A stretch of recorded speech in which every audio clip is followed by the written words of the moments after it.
ইসলাম খান, আপনাকে দিয়ে আমি শুরু করি। সেটা হচ্ছে যে এই যে আমরা দেখছি যে এনসিপি পদযাত্রা করছে এবং এনসিপির বিভিন্ন জায়গায় তারা হামলার অভিযোগ করছে, পাশাপাশি তাদের দলের সিনিয়র একজন নেতার বক্তব্য নিয়ে চরম আলোচনা হচ্ছে, বিতর্ক হচ্ছে এবং রাজনীতিতে ভাষার যে শালীনতা, আবার স্বাধীনতা, এটা আসলে কোন পর্যায়ে যেতে পারে, কতটুকু দিতে পারে? একটা তো সব কিছুর একটা সীমা আছে। মানে কার, ধরেন প্রধানমন্ত্রীকে আমরা সব কিছুতেই এনসিপি দায়ী করছে, কোনো কিছু হলে প্রধানমন্ত্রীর টার্গেট হচ্ছে, কিন্তু দেখা যাচ্ছে প্রধানমন্ত্রীর সাথে ন্যূনতম দূরবর্তী কোনো সম্পর্ক নেই সেসব ঘটনা। এইগুলোতে বিরোধী দলের মানে এনসিপির প্রতি কিছু আবেগী নেতা বা কর্মী আছে, তারা ক্ষেপছে। তো বিষয়টাকে আপনি কিভাবে মূল্যায়ন করবেন টোটাল? বিষয়টাকে কিভাবে মূল্যায়ন করব? আপনি কোন সিনিয়র নেতার কথা বললেন এনসিপির? আপনি নিশ্চয়ই জানেন, আমি নামটা উচ্চারণ করতে চাচ্ছি অবশ্যই না। এনসিপিতে তো সবাই আসলে সিনিয়র। হ্যাঁ, তো এখন আপনি যাদের কথা বলছেন সিনিয়র নেতা বা এনসিপির কথা বলার মানে তাদের শব্দচয়ন, এটা তো এনসিপির আসলে নতুন সমস্যা নয়। এটা শুরু থেকে এনসিপি যখন প্রমিত ভাষায় কথা বলেছে তখনও কিছু নতুন শব্দ এসেছে, নরম বন্দোবস্ত কি, নরম পন্থা, নতুন বন্দোবস্ত, আরও অনেক শব্দ তারা বলেছেন। তারা যখন নতুন শব্দ বলেন, প্রমিত ভাষায় বলেন, সেটিও স্পেশাল। ওনারা যখন বকাবকি করেন, উত্তেজিত হন, সেটিও স্পেশাল। এবং আমি মনে করি যে বাংলাদেশের রাজনীতিতে এনসিপি আসলে এনসিপি যে শব্দগুলো পাবলিকলি বলছে এই মুহূর্তে, এটি অত্যন্ত ন্যাক্কারজনক। এবং তার সাথে সাথে আমি আরেকটা জিনিসও মনে করি যে এগুলো নিয়ে আপনি যত বেশি কথা বলবেন, আমার কামাল ভাইয়ের একটি কথা মনে পড়ে, উনি অনেক আগে 1-1.5 মাস আগে মনে হয় বলেছিলেন যে আপনি যে সিনিয়র নেতার কথা বলেছেন, তিনি আসলে চান তাকে সবাই মারুক, মানে উনি এমন করে কথা বলেন। আসলে সেটাই হচ্ছে সবচেয়ে বড় কথা, যে প্রত্যেকটা মানুষের বা যে কোনো কিছুর ধৈর্যের একটা সীমা আছে বা একটা থ্রেশহোল্ড লিমিট আছে, সেটা ক্রস করে গেলেই আসলে সমস্যা। তবে সেই সাথে সাথে সেই নেতাকে আসলে আমি একটু এপ্রিসিয়েটও করতে চাই, এই কারণে তার খুব দৃঢ় মনোবল আছে। কারণ কালকে উনি বলছিলেন যে অনেক বড় একটি পাথর বা ঢিল ওনাকে মারা হয়েছে, হাতটি দেখাচ্ছিলেন এবং একটি ব্যথা পাওয়া হাত উনি যেভাবে স্বতঃস্ফূর্তভাবে নাড়াচ্ছিলেন, তাই দেখে আমার মনে হলো যে আসলে এত বড় পাথরের একটা মানে ঢিল ওনার গায়ে যখন লেগেছে, কি পরিমাণ দৃঢ় চিত্ত থাকলে হাতটিকে ওভাবে নাড়ানো যায়। এটিও একটা শিক্ষণীয় বিষয় আমি মনে করি। তো আসলে যেটা হয়েছে যে কিডিং অ্যাসাইড, আমার কাছে মনে হয় যে বাংলাদেশের রাজনীতিতে গত 18 মাসে শব্দের যে খেলা চলেছে, এবং শুধু এনসিপি কেন, আপনি দেখবেন যে আমরা জাতীয় নেতা যাদেরকে বানিয়েছি, অশ্লীল শব্দের বন্যা যারা বইয়েছিল তারা জাতীয় নেতা। আমি প্রত্যেকটি মৃত্যু, রাজনৈতিক মৃত্যু বা অপমৃত্যু, প্রত্যেকটির প্রতি আমি তীব্র নিন্দা জানাই। কিন্তু জাতীয় নেতাদের শব্দের চয়ন এমন হতে পারে না। এটাকে আমি মনে করি না যে এটা আসলে হওয়া উচিত। এবং আরও একটি কথা আপনি দেখবেন যে যখনই আমরা তো সবসময় সাইবার বুলিং নিয়ে কথা বলি না, যখনই সাইবার বুলিংগুলো হয়, যে অ্যাকাউন্টগুলো থেকে হয়, আমরা বট বাহিনী তাদেরকে বলি, প্রত্যেকের ছবিতে কিন্তু একজন নেতার ছবিই থাকে। আপনি দেখবেন হাদির ছবি দেওয়া থাকে, সেখান থেকে গালাগালি করা হয়। তাহলে কোন সংস্কৃতির পথে আমরা হাঁটছি? দেখেন, বাংলাদেশে যদি পলিটিক্যাল জায়গা থেকেও বের হয়ে দেখি, বাংলাদেশের নাটকগুলো কেমন ছিল না একসময়, প্রমিত শব্দের ব্যবহার, এবং খুবই মানে সবাই সেলিব্রেট করতো এই নাটকগুলোর কথা আমরা এখনও মনে রাখি। কিন্তু আমাদের একজন সাংস্কৃতিক উপদেষ্টা হয়েছিলেন, তার হাত দিয়ে বাংলাদেশের নাটকে বা টেলিভিশন মিডিয়াতে যে শব্দ কথাগুলো এসছে, সেটাও আপনি দেখবেন। তার মানে গালাগালিকে প্রাতিষ্ঠানিক রূপ দেওয়ার পেছনে আসলে একটি রাজনীতি আছে। আপনি আমাদের কথাগুলো শুনবেন, বা কামাল ভাই কথা বলেন, আমি কথা বলি, বা হুমায়রা এখানে আছে, আপনি আমাদের প্রত্যেকের যদি গত 2 বছরের টক শো দেখেন বা তারও আগের কথাবার্তা শুনেন, আমরা হয়তো শক্ত কথা বলতে পারি, কিন্তু আমরা কখনো অশ্লীল শব্দ ব্যবহার করি না। তো এই যে অশ্লীল শব্দের চয়ন দিয়ে বাংলাদেশের রাজনীতি যে মোড়ের দিকে যাচ্ছে, এটা আসলে খুবই অ্যালার্মিং, এবং এটা আসলে বন্ধ করতে হবে। আর সবসময় একটা কথা মনে হয় যে যা কিছুই ওনারা বলেন না কেন, দেখেন মাননীয় প্রধানমন্ত্রীকে টেনে নিয়ে আসেন। আমার যতটুকু মনে হয় যে ইলেকশনের আগেও আমরা দেখেছি মাননীয় প্রধানমন্ত্রীকে ওনারা এগুলো বলেন, কিন্তু আমি একবার কোথায় যেন বলেছিলাম যে দিনের বেলা ওনারা এটা বলেন, রাত 11টার পরে আবার ওনারা প্রধানমন্ত্রী দ্বারস্থ হয়েছেন। এটা একটা কমন প্র্যাকটিস ছিল তাদের, এখনও কিন্তু তাই। আবার দেখবেন এদের একটা কমন ট্রেন্ড আছে যে প্রধানমন্ত্রী খারাপ, কিন্তু বেগম খালেদা জিয়া এবং প্রেসিডেন্ট জিয়াউর রহমান মহান, হ্যাঁ, এটা আবার রাজনীতির কোন ধারা আমি আসলে জানি না। তো এগুলো আসলে সবই রাজনীতির খেলা। তবে এতটুকু স্বস্তির নিঃশ্বাস আমি ফেলতে পারছি এই মুহূর্তে, যিনি যে বড় নেতাটি এটি বলেন, তিনি বলেছেন তিনি আর কথা বলবেন না। তবে তিনি যদি কথা না বলে আবার একেবারে ধরেন বধির বা চুপ হয়ে যান, বা সেটিও আমাদের রাজনীতির জন্য কতটা সুফল বয়ে আনবে সেটিও আমি জানি না। কারণ অনেক সময় আছে যে মৌনতাই সম্মতির লক্ষণ। এই মৌনতা দিয়ে উনি কোন রাজনীতির সম্মতির দিকে হাঁটছেন আমি আসলে জানি না। কামাল ভাই, নাসিরউদ্দিন পাটোয়ারি এনসিপির শীর্ষ নেতা, ওয়ান অফ দ্য শীর্ষ নেতা, উনি বলেছেন উনি মুখ বন্ধ করে রাখবেন, আর কথা বলবেন না। রাজনীতিবিদরা কথা বলবেন না কেন? রাজনীতিবিদদের কাজই তো কথা বলা, প্রতিশ্রুতির ফুলঝুরি ঝরানো। এবং তো এই যে উনি যে বলছেন যে আমি কথা বলবো না, এবং কিন্তু তারপরও কিন্তু উনি থেমে নেই, উনি কথা বলছেন। আসলে কি আমাদের রাজনীতির ভাষাটা হঠাৎ করে এরকম হলো কেন? 5 আগস্টের পরে আর অন্য রাজনৈতিক দলের প্রতি আমাদের সম্মান থাকতো, সবাই কথা বলতেন সম্মানের সাথে, কিন্তু এখন দেখছি যে কেউ কাউকে ছাড় দিচ্ছে না। আমি না এই জিনিসটা আসলে ক্লিয়ার না, আমি বুঝি না এই কারণে কি উনি যেটা বলেছেন কথা বলবেন না, এটা হয়তো ওনার অভিমানজনিত কারণ হতে পারে, বাট উনি কথা বলবেন, কারণ কথা না বললে তুমি থাকবেন না। নাসিরউদ্দিন পাটোয়ারি এগুলোকে চেনেই তো তার মুখটা দিয়া, উনি যেগুলো, এবং এর মাধ্যমে অনেক লোক তাকে ভোট দেয়। আপনি দেখেন এখানে অনেক লোক, এবং ইন্টারেস্টিং আমি বলি আপনাকে, আমার নিজের সন্তান, পুত্র সন্তান, সে নাসিরউদ্দিন পাটোয়ারির ভক্ত। সে বাংলাদেশের পলিটিশিয়ানদের মধ্যে 2 জন লোকের ভক্ত। 1 নম্বর হলো তারেক রহমান, আর 2 নম্বর হলো নাসিরউদ্দিন পাটোয়ারি। এখন দেখেন এই 2 জনের মধ্যে কোনো মিল আছে? পরস্পর বিরোধী 2 জন তো 2 মেরুর। এখন আমার ছেলের বয়স বেশি না, 16 বছর বয়স।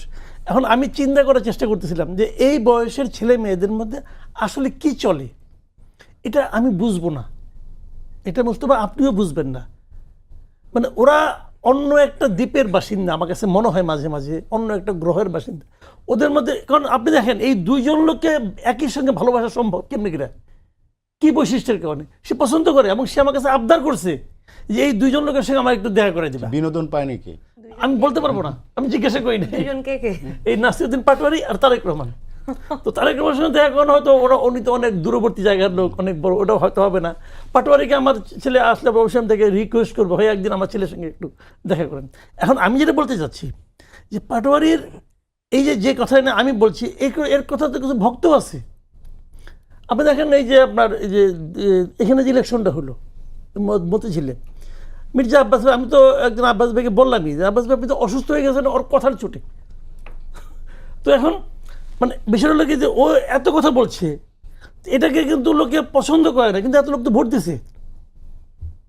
তাহলে কি টোটাল আমাদের মানসিকতা চেঞ্জ হয়ে যাচ্ছে? হাদির কথা বলেন আপনি, হাদি মারা গেছেন, ওনার কোনো বদনাম করতে চাই না, ওকে আমিও খুব পছন্দ করতাম।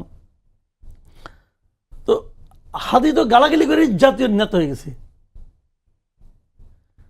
মানে ওর ভাষা তো আরও অশ্লীল ছিল কিছু কিছু ক্ষেত্রে, এবং এটা করে সে তো জাতীয় বীরের জায়গায় কিন্তু দখল করে নিয়েছে। এখন এগুলি কিভাবে সম্ভব হয়েছে? এখন এর পেছনে কি রাজনীতি আছে? যে কথাটা ডারিন বললেন, যে কথাটা কিন্তু সত্য, যে আপনি যদি গালাগালিকে প্রাতিষ্ঠানিক রূপ দেওয়ার পেছনে যদি একটা রাজনীতি থাকে, সেই রাজনীতিকে যদি আপনি বাড়তে দেন, তাহলে এটা কতটুকু গ্রহণযোগ্য হবে?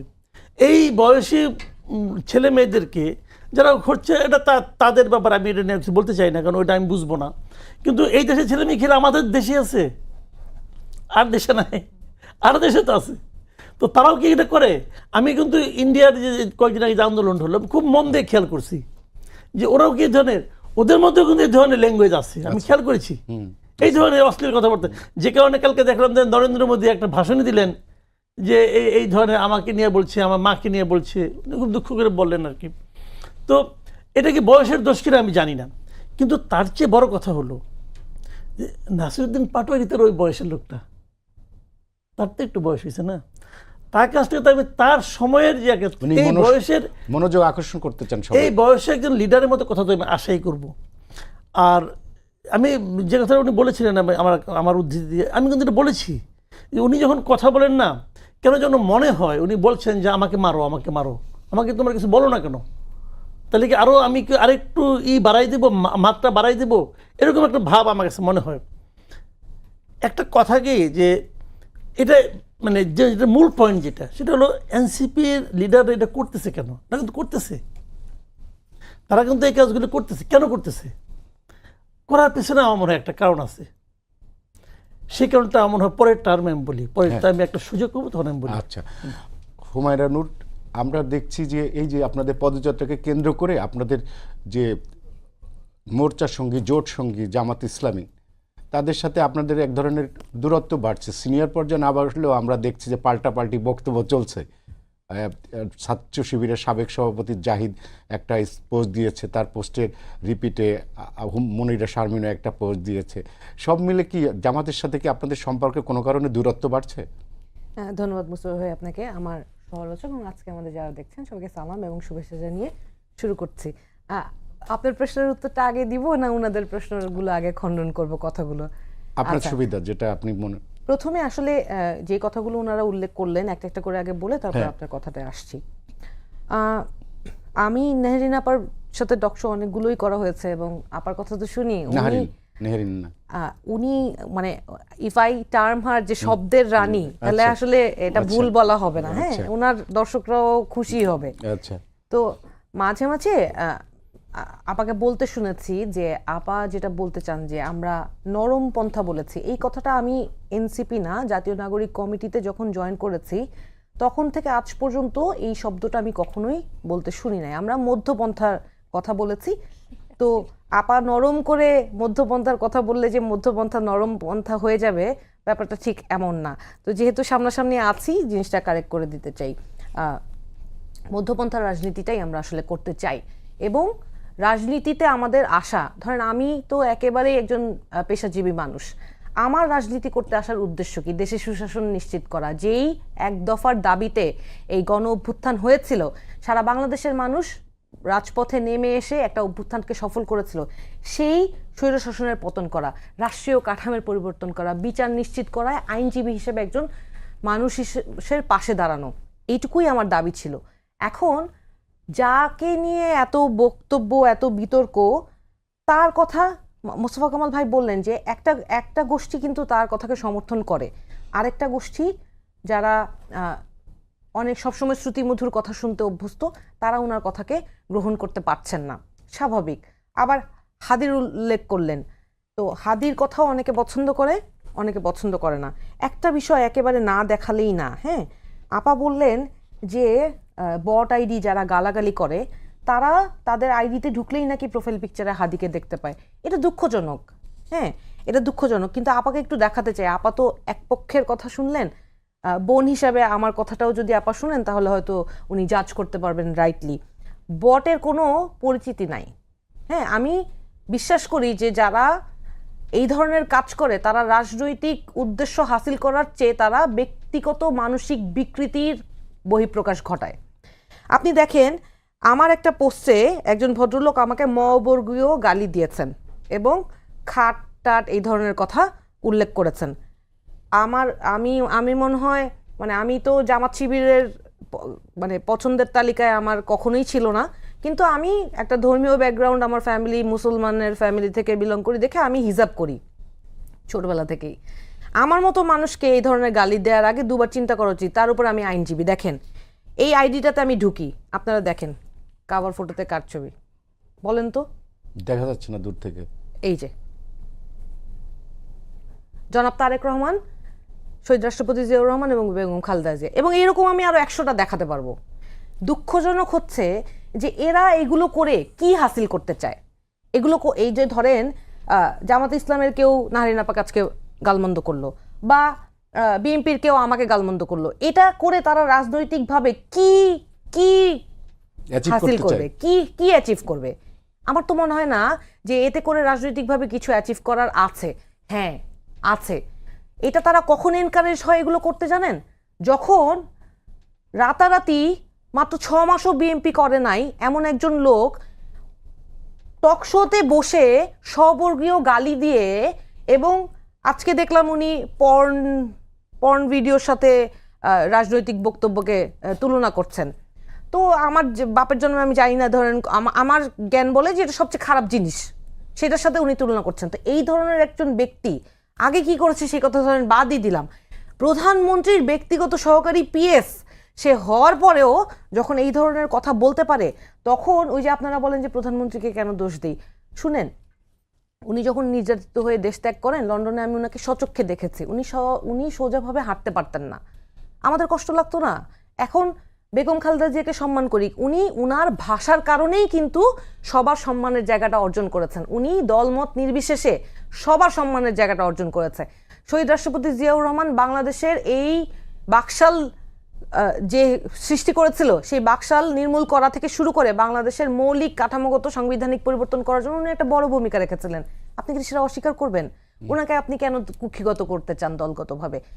যদি প্রধানমন্ত্রীর ব্যক্তিগত সহকারী, যিনি প্রধানমন্ত্রীর একেবারে কাছে থাকেন, উনি বারংবার উনি উনার কাছে পারমিশন নিয়ে নাকি নাসিরউদ্দিন পাটোয়ারিকে কোথায় সভা সমাবেশে যাইতে হবে, কি আশ্চর্য ব্যাপার।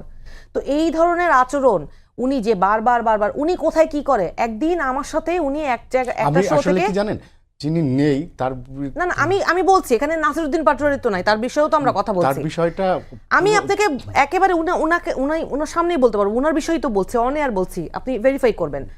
ধরেন উনি যে পাবলিক স্পেসে যে বক্তব্যগুলো দেন এবং যেইভাবে উনি হিংস্রতাকে প্রমোট করেন, এইগুলো করার পরেও যখন উনি এই ধরনের একটা পোস্ট পান, তখন অবশ্যই এই ধরনের আচরণ যেই ছেলে মেয়েগুলো করে, রাজনৈতিক সহিংসতার কারণে আমাদেরকে অনলাইনে হ্যারাসমেন্ট করে, তারা আসলে এনকারেজড হয়।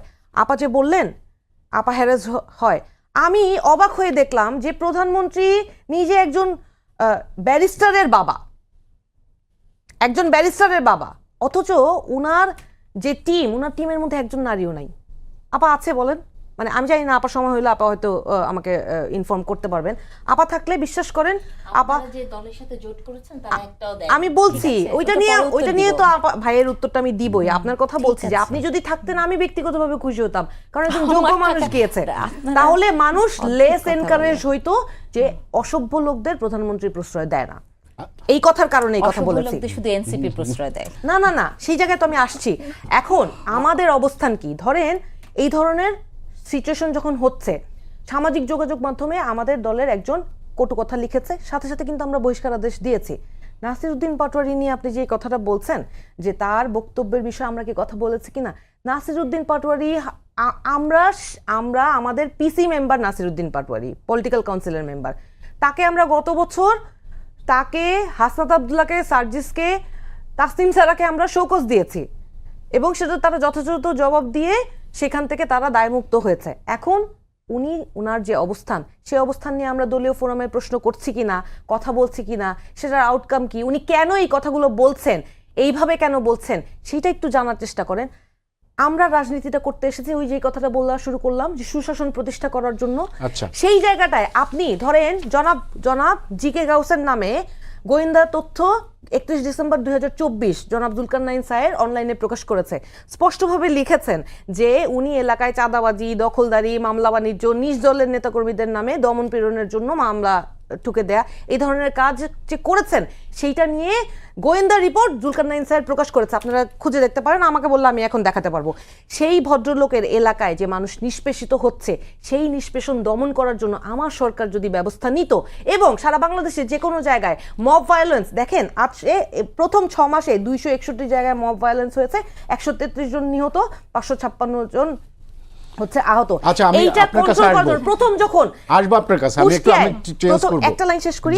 প্রথম যখন কুষ্টিয়ায় মব ভায়োলেন্সে যখন নিজ দলীয় নেতাকর্মীদের পাওয়া গেল, ওই সময় যদি কঠোর আচরণ করতেন তাহলে আজকে আর এই দৃশ্য দেখতে হতো না। Physical violence is not comparable to verbal violence at all. কোনো আইন এটাকে সমর্থন করবে না। নাইন ইসলাম খান, আপনার আমি বরং ওর প্রশ্নের উত্তরগুলোই দেই, হ্যাঁ, মানে আপনি প্রশ্ন করার আগে। সেটি হচ্ছে যে ধরেন প্রথমে আমাকে হুমায়রা একটা সুন্দর বিশেষণে বিশেষায়িত করলেন, শব্দের রানী, খুব নাইস, কিন্তু ওই যে বললাম হাদির প্রোফাইল থেকে যা আসে, ধরেন আমাদের মতো মেয়েদেরকে লেখা হয় রাতের রানী, হ্যাঁ, আমি শেষ করি, আপনার সময় আমি কথা বলি নাই, আপনি তো অনেক কথা বললেন, শুনতে হবে। আমি মনে হয় সেদিনও শুনলাম কেউ আপনাদের দলের কাউকে ছিল যে কথা শোনার একটা প্র্যাকটিস, এটা করা উচিত হুমায়রা, হ্যাঁ। সেটা হচ্ছে হুমায়রা বললেন যে বটের পরিচয় নাকি নাই, আমরা কি দেখি নাই যে কোনো রাজনৈতিক দল স্বীকার করেছেন তারা বট বাহিনী পালেন? করেছেন তো। হুমায়রা আমাকে ওই শব্দের রানী দিয়ে উনি খুব সুন্দর করে বললেন উনি নাকি নরম পন্থা কখনো শোনে নাই। আমার ধারণা হুমায়রারা যেগুলো বলেন, হুমায়রারা হয়তো যেগুলো ওনারা কাগজে লেখেন ওনারা কখনো সেটা পড়েন না, হ্যাঁ, বলার জন্য বলেন। দেখেন আমি জাস্ট উনি বলার পরে আমি গুগল করলাম যে এনসিপি কি নরম পন্থা কখনো বলেছে। রিপ্লাই যে স্ক্রিনশট রেখে দিচ্ছি, দেখেন এখানে লেখা, সাম্প্রতিক রাজনৈতিক প্রেক্ষাপটে নাগরিক পার্টি, ন্যাশনাল সিটিজেন পার্টি মধ্যপন্থা বা নরম পন্থা শব্দটি ব্যবহার করেছেন। মধ্যপন্থা, এখানে নরম পন্থা যদি লেখা থাকে আপনি আপনার পড়ে Google কি দেখতে পারেন। authentic report? দেখতে- আপনি একটু বলেন যে ঠিক কোন দিন আমি শেষ করি, আপনার যখন সময় হবে, আপনি তো দেখাচ্ছিলেন। আপনার যখন সময় হবে তখন আপনি বলবেন কাইন্ডলি, ঠিক আছে? এটা একটা ভদ্রতা এবং না, না, সেটা আপনি তো বজায় আমাকে রাখাটা দেখাচ্ছিলেন। না, এটা আপনার দেখাতে হলে আপনাকে কথা বলার প্রয়োজন নেই। আপনি আমাকে এই- প্রশ্ন একটু- করেছেন, আপনি উত্তর তো দেইনি। পরম আচ্ছা, মতো ওনাকে সহিষ্ণুতার শেষ করতে দেন। শিক্ষা দেন, আপনিও একটু সহিষ্ণুতা না, আপনি আমার প্র্যাকটিস কথার করবেন মাঝখানে, please। এটা একটা টক শো এবং সবার জন্য নির্ধারিত সময় থাকে। জি, তো জি, পরম আপনি মতো যখন- সহিষ্ণুতা আপনি যখন আমার address মনে হয় করবেন হুমায়রা আমাকে, বলুক। এটা একটু আমার না, মনে হয় আপনি একটু হুমায়রা থামেন, বলুক। ওনাকে শেষ করে আপনাকে জি, জি, আমার হ্যাঁ। মনে হয় না যে এরকম করে ধরেন আপনি সবসময় এই ঘটনাগুলোই ঘটে, অর্ধেক কথা তারা বলে দেয় এবং উনাকে যে প্রশ্নটি আপনি করেছেন সেটার উত্তর কিন্তু উনি দেন নাই, উনি অন্য কথা সময় শেষ বলেছেন। হয়ে গেছে, পরে দিব। কথা মানে কি বলবো আর, এগুলো হচ্ছে এক ধরনের ট্যাকটিক্স যে আপনাকে আপনার ফোকাস পয়েন্ট মানে আপনার ফোকাল পয়েন্ট থেকে দূরে সরিয়ে ফেলা যখন আপনি কথা বলবেন। যে কথাটি বলছিলাম নরম পন্থা, এটি আমি বলতে পারি এনসিপি যখন ওনারা নতুন পার্টি হিসেবে আসলেন সেদিন প্রথম অনেক পেপারে তারা তাদের যে আইডিওলজি বা যেগুলো ছাপা হয়েছিল আপনি দেখবেন নরম পন্থা সেখানে ছিল, এটি আছে এবং এখানে লেখা আছে। গুগল নাকি কখনো বলে সত্য বলে না, আমি যেটা রেফারেন্স থেকে দেখেছি। হুমায়রা পরে বাসায় যে একটু চেক করলে ভালো হবে। আচ্ছা, এরপরে যেটা বললেন যে বটের কথা বললাম, হুমায়রা একটা কথা বললেন, সেটা আমি নারী হিসেবে তীব্র প্রতিবাদ জানাই। উনি বললেন উনি ইসলাম ধর্ম পালন করেন, উনি হিজাব করেন এবং উনি আইনজীবী, উনাকে কি এসব গালি দেওয়া যায়? তার মানে হুমায়রা নিজেকে একটি উচ্চমার্গীয় নারী হিসেবে দেখছেন, যার একটি লেবাস আছে হিজাব, যার একটি ধর্মীয় পরিচয় আছে। কিন্তু বাংলাদেশে যে হিন্দু মেয়েটি বা যে মেয়েটি গার্মেন্টসে চাকরি করে, যে হুমায়রার মতো অত শিক্ষিত আইনজীবী না, তাকেও কি আপনি বুলিং করার রাইট রাখেন? তার মানে একজন রাজনৈতিক দলের নেত্রী যখন নিজেকে বিশেষায়িত জায়গায় যে দেখবে এবং অন্য মেয়েদের ক্রাইসিস তার কাছে মনে হবে যে আমাকেই করতে পারে, এটা রাজনীতির একটি বড় সমস্যা। কারণ রাজনীতিবিদ হতে গেলে আপনাকে প্রান্তিক জায়গা থেকে শুরু করতে হবে, নিজেকে প্রান্তিক মানুষ মনে করতে হবে। আচ্ছা, এরপরে যেটি উনি বললেন যে প্রধানমন্ত্রী একজন সহকারীর কথা বললেন এবং বলে প্রধানমন্ত্রীকে দোষারোপ করলেন। তাহলে আপনি কেন পাটোয়ারির দোষ এনসিপি সবার উপর দিতে পারবেন না? প্রধানমন্ত্রীর সহকারীর দোষ যদি প্রধানমন্ত্রীর ঘাড়ে যায়, তাহলে এনসিপির যারা শব্দবাদে যেসব কথা বলেন আপনাকে এই করবে, আর কালকে পাটোয়ারির কথা শুনেছেন, প্রধানমন্ত্রী কোনো চ্যালেঞ্জ ছুড়ে দিচ্ছে, ভালো কথা, বাংলাদেশের রাজনীতি এরকম হওয়া খুবই ভালো কথা। তাহলে এনসিপির মানে পাটোয়ারির দোষ কেন এনসিপির সবার ঘাড়ে পড়ে না? হুমায়রা খুব সুন্দর করে বললেন উনি যখন লন্ডনে ছিলেন তখন উনি প্রধানমন্ত্রীকে দেখেছেন যে প্রধানমন্ত্রী ঠিক মতো হাঁটতে পারেন না, উনি বেদনার্ত হয়েছেন সেটা দেখে। 3 দিন 4 দিন আগেই মুনিরা শারমিন বলেছেন যে আপনি কি এখনো আপনার মেরুদণ্ডের ব্যথা ভুলে গেছেন? পাটোয়ারি সবসময় এটি বলে, নাহিদও এই কথা বলেছে। হুমায়রার যদি এতই মানে এই জায়গায় উনি এত সেন্সিটিভ হন, হুমায়রার জায়গা থেকে হুমায়রাকে একবার কখনো বলেছেন যে এই যে ফিজিক্যাল ভায়োলেন্সটা হয়েছে ওনার প্রতি প্রতিবাদ জানিয়েছেন? জানায় নাই। তার মানে হচ্ছে কি এনসিপি যে কথাগুলো বলে এগুলো হচ্ছে তার রাজনৈতিক স্ট্যান্ড, কিন্তু তার বিশ্বাসের সাথে রাজনীতি মিলে না। এনসিপি আরেকটা সমস্যা যেটা হয় আমাকে নিয়ে সবসময় হয়, মুনিরা শারমিন আপনার এই টকশোতেই বলে গেছে যে আপনি কি এমপি হচ্ছেন? উনি আজকে বললেন যে আমাকে মন্ত্রী দেখলে ওনার ভালো লাগতো। উনারা আসলে সেই রাজনীতিটি করে বা উনারা ভাবেন, দেখেছেন যে মুনিরা শারমিন একটি পোস্টের জন্য এমপি হওয়ার জন্য কত যুক্তি দাঁড় করিয়েছেন। এদের সমস্যাটা হচ্ছে এনসিপির, এজন্যই এনসিপি কিন্তু একটা ভালো জায়গায় যেতে পারলো না, কারণ ক্ষমতার লোভ। উনারা ভাবেন যে আমরা যারা টকশোতে এসে কথা বলি আমাদের সবারই আসলে কোনো পদ না পদবি পাওয়ার একটা ইচ্ছা থাকে। উনারা এটা জানেন না যে বাংলাদেশের অনেক মানুষ আছে টকশোতে কথা বলে, যাদেরকে সংরক্ষিত আসনে এমপি হওয়ার জন্য বলা হয় তারা সেটা ফিরিয়ে দেয়। অনেকেই আছেন যাদেরকে উপাচার্য হতে বলা হয় তারা ফিরিয়ে দেন। সেই সক্ষমতা বাংলাদেশের অনেক নারী রাখেন, কারণ তারা জানেন যে তাদের গোলটা কি, তারা কাদের জন্য কাজ করে। হুমায়রা বলেছেন উনি নারী দেখেন নাই। উনি দেখেন নাই যে 21টা ডিসি নারী এই মুহূর্তে আছে? উনি কি সেটা দেখেছেন? উনি কি দেখেছেন যে ফুটবল খেলায় এবার যে শিশুরা অংশগ্রহণ করলেন, 22 লক্ষ শিশুর মধ্যে 11 লক্ষ মেয়ে শিশু? হুমায়রারা কি সেগুলো দেখেন? হুমায়রারা ভাবেন যে নারীদের ক্ষমতায় আসতে গেলে শুধু প্রধানমন্ত্রীর পাশে থাকতে হবে। আপনি একটি পদে না বসেও কত যে ক্ষমতাবান হতে পারেন বা প্রান্তিক নারীদের জন্য কাজ করতে পারেন, এই ধারণাটা আসলে ওনাদের হয় না। আসলে এটাতে আমি দোষও দেই না, এটা একটা নতুন ওরা রাজনৈতিক দলের একটা এজেন্ডাই থাকে সবসময় ক্ষমতায় যাওয়া। ওনারাও হয়তো সেটার বাইরে যেতে পারেনি। আমি আশা করব হুমায়রা যখন আমার বয়সের কাছাকাছি যাবেন তখন হয়তো হুমায়রা সেই পথে হাঁটবেন। আপনার কি কোনো প্রশ্ন ছিল আমাকে করার? সেটা করতে পারেন, কারণ হুমায়রা অনেক কথা বলেছে, আমিও কিছু বলতে পারি। তাহলে বলেন। প্রশ্ন হচ্ছে যে এই যে জামাত এনসিপির মধ্যে ওনাকে যে প্রশ্নটা করলাম, যে দূরত্ব বাড়ছে এবং পাল্টাপাল্টি ফেসবুকে জন্য বিতর্ক চলছে, এবং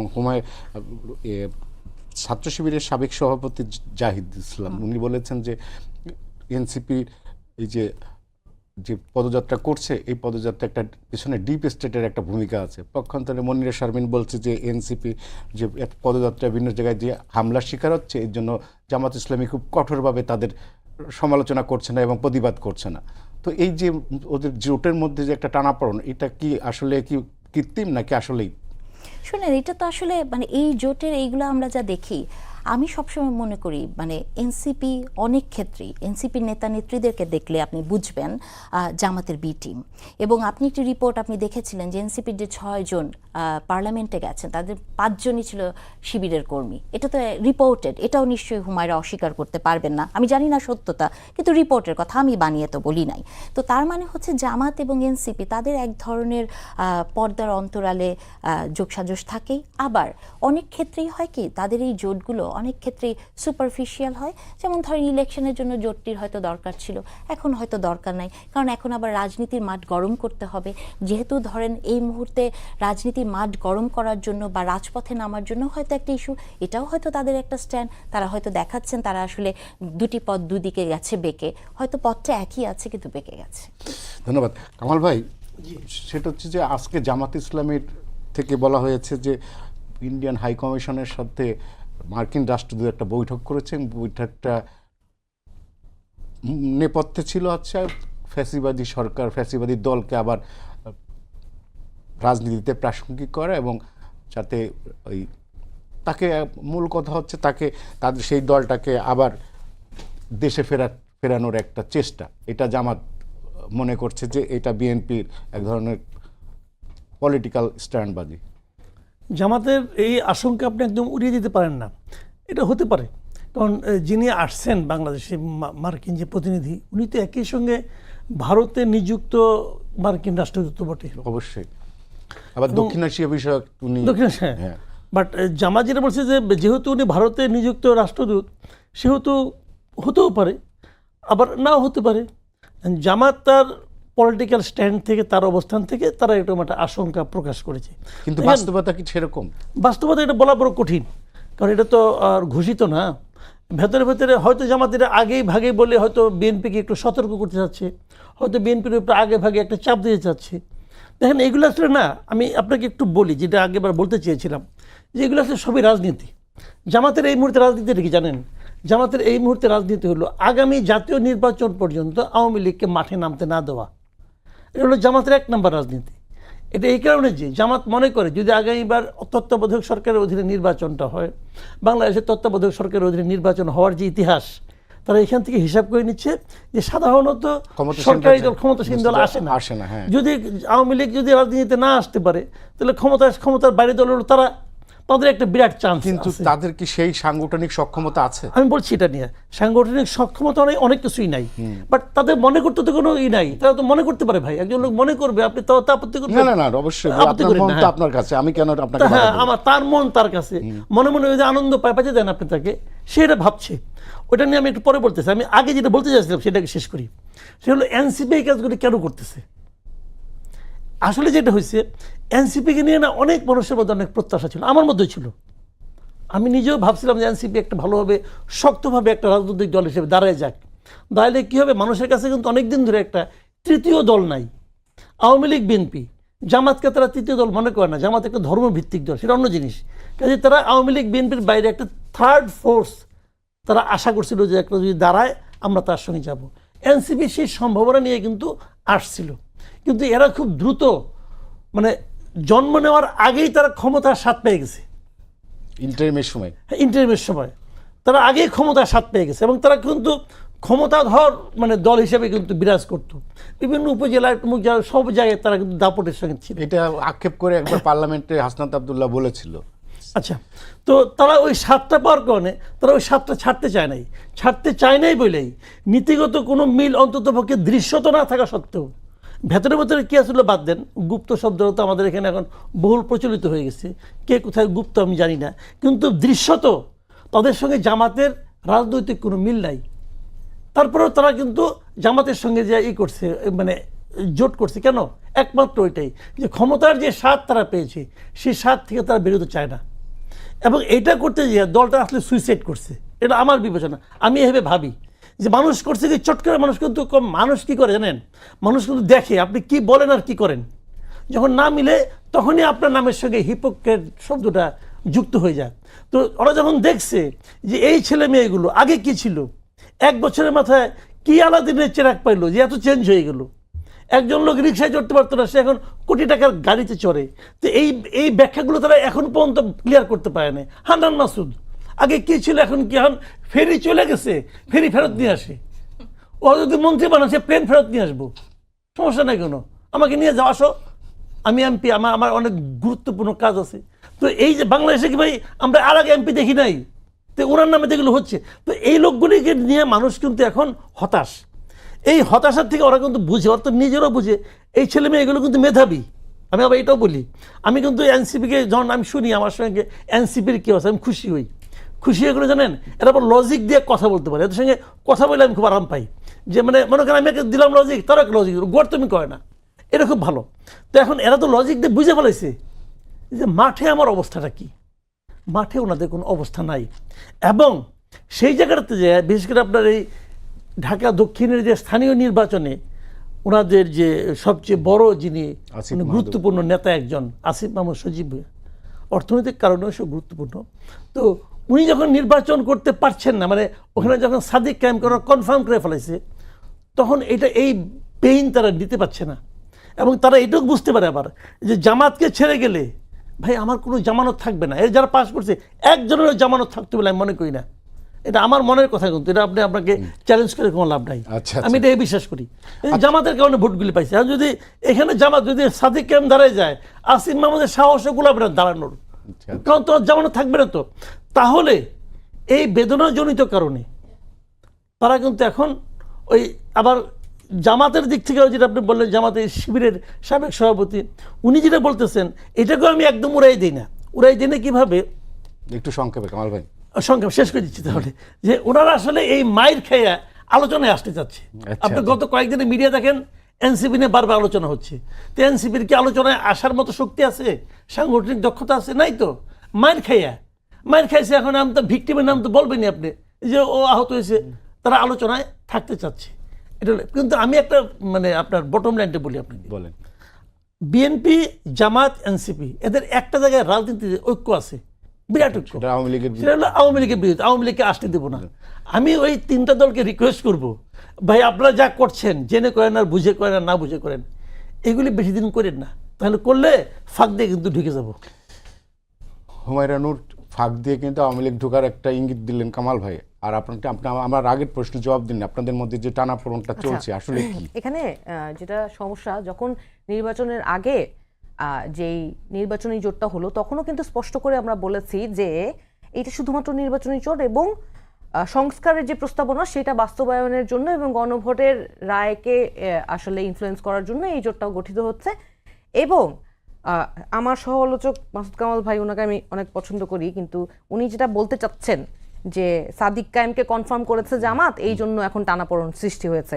বা আপা যেটা বলছিলেন যে জামাতের বি টিম, এনসিপি 5 জন জামাত ছিল, তো দুটা কথারই উত্তর আমি দিচ্ছি একসাথে। সংক্ষেপে দেবেন। হ্যাঁ, কারণ হচ্ছে যে ধরেন আমরা কিন্তু প্রথম থেকে এখন পর্যন্ত আমরা ভেরি ক্লিয়ার যে আমাদের কোনো আদর্শিক জোটও না, এটা কোনো রাজনৈতিক জোটও না, নির্বাচনী জোট ছিল। এবং আমরা গণভোটের রায় বাস্তবায়নের জন্য এই 11 দলীয় জোট একসাথে লড়াইটা করছিল।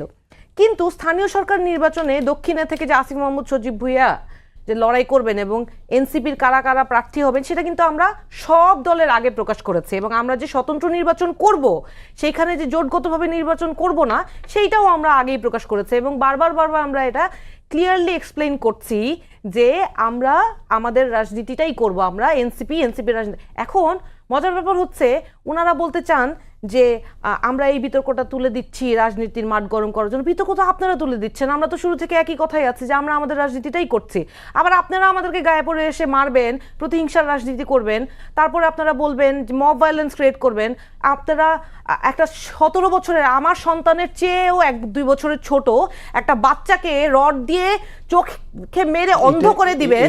এটা কিন্তু রিউমার স্ক্যানার না কিন্তু ওই ঘটনায় ধরেন ওই ভায়োলেন্সের ওই জায়গা থেকেই তো ওই বাচ্চাটা আহত হয়েছে। যেভাবে বলা হচ্ছে সেভাবে ধরেন আপনি রডের আঘাতে না, কথার কথা, কিন্তু ওই জায়গায় যেই ভায়োলেন্স হয়েছে সেইখান থেকেই তো এই বাচ্চাটা আহত হয়েছে। এটা কি আপনি অস্বীকার করতে পারবেন? ওখানে পুলিশের উপস্থিতিতে যে এই ঘটনাটা ঘটলো সেটার কি ব্যবস্থা নেওয়া হয়েছে?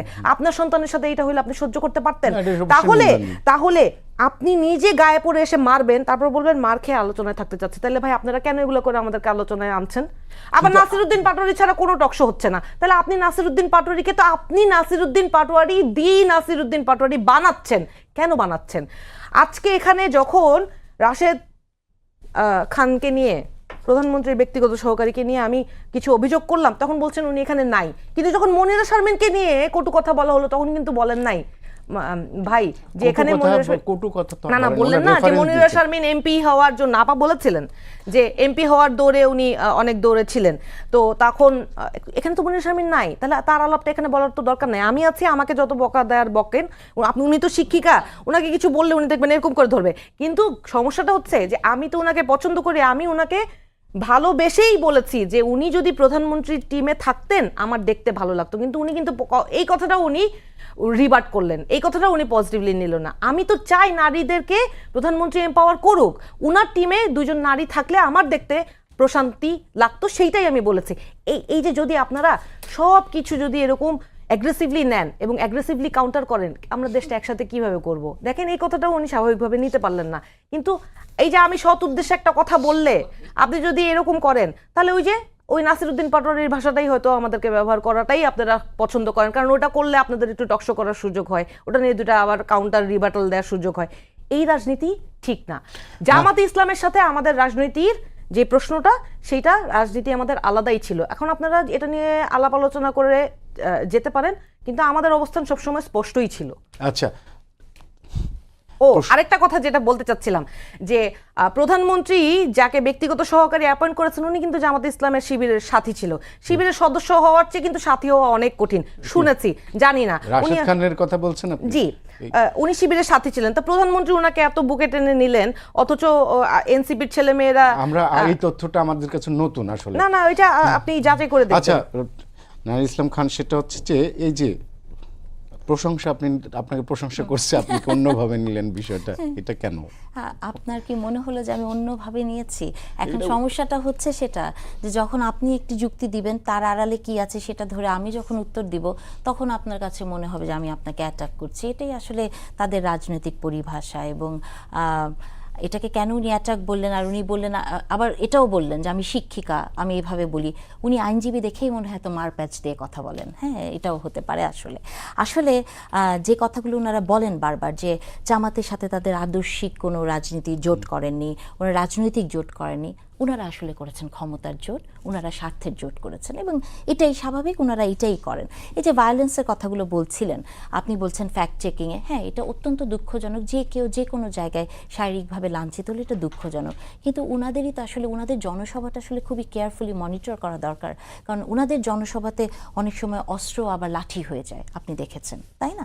আচ্ছা, তো তারপর যেটা হচ্ছে আমি কেন টিমে নাই, এটা নিয়ে উনি খুব দুঃখ করছেন। নারী, কিন্তু কিছু নারী বা কিছু মানুষ পর্দার আড়ালে থাকে। আমি যেমন প্রধানমন্ত্রীর এডুকেশন টিমে আছি, বিএনপির এডুকেশন টিমে অনেক দিন ধরে কাজ করছি। লার্নিং উইথ হ্যাপিনেস, যেটা বিএনপির একটি ফ্ল্যাগশিপ, যেটি ক্লাস 6-এর বাচ্চাদের বই হিসেবে যাবে, সেটি প্রস্তাবটা আমার দেওয়া, নামটিও আমার দেওয়া। তার মানে আমরা আসলে কাজ করি, কিন্তু হয়তো পর্দার অন্তরালে করি, আমরা হয়তো সেই জায়গায় যেতে চাই না। আচ্ছা, আরেকটা যেটা হচ্ছে উনি রাশেদ খানের কথা বললেন যে শিবিরকে প্রধানমন্ত্রী তো সবার প্রধানমন্ত্রী তো সবাইকেই বুকে টেনে নিবে। প্রধানমন্ত্রীর কাছে তো শিবির আর প্রধানমন্ত্রীর কাছে তো এনসিপি আলাদা কোনো কিছু না। হ্যাঁ, তারপরেও যদি আমি বলি যে প্রধানমন্ত্রী মানে উনারা কাউকে বুকে তুলে নিলে কোনো সমস্যা নাই। উনারা যেমন ধরেন ইশরাক নাকি একজন যাকে খুব বিএনপি চাঁদাবাজ বলা হতো, তারা যখন উনাদের দলে গেলেন তখন ওনারা ফেরেশতা হয়ে গেলেন। উনারা যদি কাউকে বুকে তুলে নেয় তাহলে আপনার বুঝে নিতে হবে যে তারা আসলে ফেরেশতা হয়ে যাচ্ছে। সো এনসিপি যদি কখনো আমার প্রশংসা করেন বা আমাকে যদি কোনো ভালো কথা বলেন বা আমাকে অ্যাপ্রিসিয়েট করেন, তাহলে আমাকে বুঝতে হবে আমি এই জাগতিক জায়গা থেকে ঊর্ধ্বে যে আমি আসলে মহান কিছু হয়ে যাচ্ছি, আমি নিজেকে গর্বিত মনে করি। কামাল ভাই, আমার হাতে সময় নেই, আপনি আমাকে জাস্ট শেষ 1 মিনিট দিন জাস্ট। কামাল ভাই, সেটা হচ্ছে যে এই যে রাজনীতির দিকে যেসব হচ্ছে, এই যে পাল্টা পাল্টি, আপনি বলছেন যে এটার মাধ্যমে আওয়ামী লীগ যদি চলে আসে এটা অবাক হওয়ার কিছু থাকবে না, কিন্তু বাংলাদেশের মানুষ আওয়ামী লীগকে কি আবার একসেপ্ট করবে? আপনার কাছে কি মনে হয়?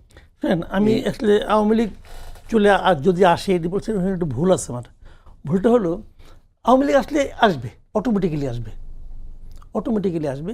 এই ঘটনার মাধ্যমে আসলে আওয়ামী লীগের আশাটা ত্বরান্বিত হতে পারে, আমি ওই আশঙ্কাটা করেছি। আচ্ছা, আসবে কেন সেটা আমি বলি। মূল ঘটনাটা হলো, দেখেন আওয়ামী লীগের পতনের পর ইউনূস সরকার আসতো না। ইউনূস সরকার যদি দেশটাকে ভালোভাবে চালাতে পারতো তাহলে আওয়ামী লীগের মানে প্রত্যাবর্তন অনেক দূরে চলে যেত, অনেক দূরে। আবার এই সরকার আছে, এই সরকার যদি দেশটাকে ভালো চালাতে পারে তাহলে আওয়ামী লীগের প্রত্যাবর্তন আবার দূরবর্তী হয়ে যাবে। হিসাবটা হলো এখানে যে ওই দলটা যে ফিরে আসবে, বাংলাদেশে যেটা হয় কারো ফিরে আসা, কারো বিজয়ী হওয়া, এটা তার যোগ্যতার উপর নির্ভর করে না, নির্ভর করে হলো যারা নাকি এক্সিস্টিং যারা আছে তাদের ব্যর্থতার উপর। সোজা হিসাব ভাই, মানুষ বাজারে যায় কিন্তু কম্পেয়ার করে। এইটা ওই সময় এত দেখেছি, আপনি যুক্তিতে বুঝাইলেন যে ভূ রাজনৈতিক কারণে এই দামটা বাড়া উচিত, মানুষ বুঝবে না। মানুষ বুঝবে তো ওরা চুরি করছে, তাও তো এত টাকা দাম কিনছি, এখন তো পাই না, তাহলে তুমি আরো বেশি কিছু করতেছো। এটা ডিপেন্ড করবে। এই যে আমি এই কথাটা বললাম কেন, যে আপনারা যদি নিজেরা মারামারি করেন, মানুষ বলবে আরে এরা তো নিজেরা মারামারি করে। তাহলে হিসাবটা হলো এখানে প্রত্যেককেই নিজের বর্তমান কর্মকাণ্ড নিয়ে সতর্ক হতে হবে। আপনি যদি কাজটা ভালো মতো করতে না পারেন, আপনাকে দায়িত্ব দিচ্ছি, 2/3 মেজরিটি দিয়ে বিএনপিকে আমরা ক্ষমতা পাঠাইছি, বলতে গেলে বিএনপিকে সব ক্ষমতায় দিয়ে দিছি। এখন তো অন্যের উপর দোষ চাপাইলে হবে না। এখন যদি মির্জা ফখরুল বলে যে কোনো পরিবর্তন হয় নাই, আমি কিন্তু মির্জা ফখরুলের উপর খুশি হব না, আমি ওনার উপর দুঃখিত হব, রাগান্বিত হব যে আপনি কেন পরিবর্তন করতে পারেন নাই। মাত্র তো কিছুদিন সরকার, তাহলে আপনি এখন বলেন কেন? আপনি যখন বলেন প্রতিটা পাবলিক হয়, আপনি এই কথাটা আপনার ফোরামে বলতেন, আপনি পাবলিক বললেন যখন, তো আমি শুনাইলেন তো আপনি আমাকে, এটা শুনে কি বললেন? আপনার দায় কমাতে চাইলেন আপনি। এই সুযোগ নেই রে ভাই, ওই যে অমুক কারণে হয় না, তমুক কারণে হয় না, এই সমস্ত থিওরিবাদ আপনাকে পারতে হবে, না পারলে সরে যাবেন। তখন আমরা এই এনসিপি তে ট্রাই করবো। আমরা এনসিপি ট্রাই করতে চাই। আচ্ছা হুমায়ুন, সেটা হচ্ছে যে এনসিপি যে বিরোধী দল, উপনেতা আপনাদের দলেরও আছে তাহিদ ইসলাম, আপনারা কি গঠনমূলক রাজনীতি করছেন সংসদে কিংবা সংসদের বাইরে? আপনার কাছে সাধারণভাবে সরকার দল এবং সাধারণ মানুষ সবাই কিন্তু বলছে যে এনসিপি মোটামুটিভাবে বিরোধী দল হিসেবে সফল রাজনীতিটা করছে। এখন আমরা চেষ্টা করে যাচ্ছি এবং আমরা যত প্রতিবন্ধকতার শিকার হচ্ছি, আমাদের ভিতরে যে স্পিরিট, সেই স্পিরিটটা কিন্তু এখনো নষ্ট হয় নাই, নষ্ট হওয়ার সুযোগ নেই। আমাদের যত প্রতিহত করার চেষ্টা করবেন, আমরা আরো বেশি স্পিরিটেড ফিল করব। আমরা ওয়েলকাম জানাই, আমাদেরকে যত প্রতিহত করবেন আমরা তত বেশি আরো বেশি আগ্রহ নিয়ে, উৎসাহ নিয়ে এগিয়ে যাব। এই কারণ এই কমিটমেন্টটা করেই আমরা রাজনীতিটা করতে এসেছি যে বাংলাদেশের রাষ্ট্রীয় কাঠামোতে যে মৌলিক পরিবর্তন সেটা করেই ছাড়বো। আপনি দেখেন মির্জা ফখরুল ইসলাম আলমগীর সাহেব নাকি বলেছেন যে কিছুই হয় নাই। কে বলেছে কিছু হয় নাই? মাত্র 180 দিনও হয় নাই সরকারের, সমস্ত জায়গায় দলীয় পদায়ন হয়েছে, কোনো জায়গায় বাদ নাই। যে সরকার ক্ষমতায় সে তো তার মতো করে, যদি এরকমই হবে, যদি এইটা তো বিএনপি, ক্ষমতা আসলে কি বিএনপি কাউকে নিয়োগ দিতেন কিংবা এইটা এখনো তো আমরা তো ক্ষমতায়, ওই যে বললেন আমরা তো ক্ষমতার কাছে নাই, সুতরাং করতাম কিনা? যদি আমাদের ইশতেহারে থাকতো যে আমরা দলীয়করণ করব না, তাহলে আমরা নিশ্চয়ই করতাম না। করলে তো আপনারা প্রশ্ন করতেন। এই যে দেখেন আজকে ডেইলি স্টারে লিখেছে যে রাষ্ট্রীয় 12 পদে দলীয় নিয়োগ 31 দফার প্রতিশ্রুতির সাথে সাংঘর্ষিক। বিএনপি শুরুই করলো 1 নম্বর দফার সাথে এক যে সংস্কার পরিষদ করবে সেই দফার সাথে সাংঘর্ষিক আচরণ করে। বিএনপি শুরুই করলো দলীয়করণ না করার প্রতিশ্রুতি ভঙ্গ করে, সব জায়গায় জেলা প্রশাসক নিয়োগ করা থেকে শুরু করে। এই যে আপা বললেন যে আপা পদে না থেকেও অনেক কিছু করতে পারেন, আপা যে কন্ট্রিবিউশন করলেন সেটার জন্য আমি খুশি। কিন্তু ধরেন আমি তো এনসিপি করি, এই সুযোগটাকে আমি অন্য দলে থাকার কারণে আমার যতই যোগ্যতা থাকে আমি পেতাম না। এবং আমাদের এখানে ভাবতে সময় নাই, এখানে 30 আপা যে সেকেন্ডে- কথাটা Just বললেন যে last- বিশেষায়িত ভাবে আমি নিজেকে দেখার কথা বলেছি বটবাহিনী দ্বারা অ্যাটাকের ক্ষেত্রে না, সামাজিক দৃষ্টিভঙ্গিতে একজন পর্দানসীন নারী তো অন্যদের চেয়ে মানে মানুষ মনে করে যে ও পর্দা করে মানে আচ্ছা, হচ্ছে ও কম হ্যারাসড হবে, এটা তো আমাদের দৃষ্টিভঙ্গি, সমাজের দৃষ্টিভঙ্গি। তারপরেও কিন্তু আমার মুক্তি নাই, কেন? কারণ আমি রাজনীতি করি। আচ্ছা আচ্ছা তাহলে আমাদের- এই অপরাধে আমাকে শুধুমাত্র আমি কারোর সাথে আলাদা করছি না, তাহলে 10টা নারীর কি অবস্থা হয়? সেটাই, আমি সেই সেটাই। জায়গা থেকে আচ্ছা, বলেছি কি যে আপনি- আমার আমি এই অবস্থা just হলে একটা অন্যদের কি line অবস্থা বলতে হয়? চাই। একটা লাইন বলেন। এই ভুলটা ভাঙিয়ে দিতে চাই যে হুমায়রা যেটি বললেন যে উনি তো এই সুযোগটা পেতেন না। বিএনপি যে পলিসি টিম আমরা প্রশ্ন কাজ করেছি, করছি, পেতেন কিনা? বিএনপি যে পলিসি টিম আমরা কাজ করছি, এটা বিএনপি সরকার গঠনের পরে না, আগে। এটা বিএনপির আগে এবং বহু বছর ধরে আমরা এই কাজটি করছি। ওকে, আমাদের হাতে সময় নেই। হুমায়রা নূর, মাসুদ কামাল এবং নাহারিন ইসলাম খান, আপনাদের তিনজনকে ধন্যবাদ।